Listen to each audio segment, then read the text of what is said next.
আমরা এর ভিতরেই এটি বলেছি যে মুক্তিযোদ্ধা মন্ত্রণালয়ের মধ্যে আমরা একটি ডিপার্টমেন্ট তৈরি করতে চাই, মুক্তিযুদ্ধ এবং গণ অভ্যুত্থান।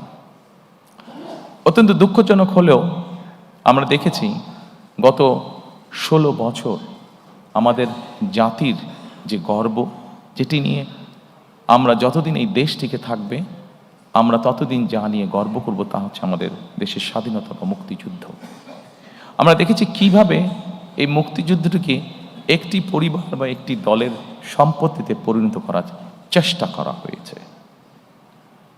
সম্মানিত উপস্থিতিবৃন্দ, আমরা মনে করি নিরপেক্ষভাবে মুক্তিযুদ্ধের স্মৃতি সংরক্ষণ করা এটি একটি জাতীয় দায়িত্ব এবং আমরা সকলেরকে সাথে নিয়ে সকলের পরামর্শক্রমে উপদেশক্রমে আগামীতে এই বিষয়টিকে আমরা উপস্থাপন করতে চাই নিরপেক্ষভাবে জাতির সামনে।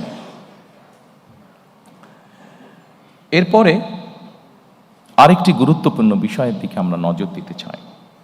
গণ অভ্যুত্থানের শহীদ পরিবার ও যোদ্ধাদের কল্যাণার্থে আমরা এর ভিতরেই এটি বলেছি যে মুক্তিযোদ্ধা মন্ত্রণালয়ের মধ্যে আমরা একটি ডিপার্টমেন্ট তৈরি করতে চাই, যেটির কাজ হবে 2024 সালে যে গণ অভ্যুত্থান হয়েছে এবং বিগত 16 বছর ধরে গণতন্ত্র পুনরুদ্ধারের আন্দোলনে বহু মানুষ যারা খুন গুম শিকার হয়েছেন, যারা বিভিন্নভাবে নির্যাতিত হয়েছেন, এই মানুষগুলোকে আমরা কিভাবে সহযোগিতা করতে পারি, কিভাবে এদের পাশে দাঁড়ানো যায়, সেই ব্যাপারে আমাদের একটি পরিকল্পনা রয়েছে আলাদা একটি ডিপার্টমেন্ট তৈরি করার মাধ্যমে।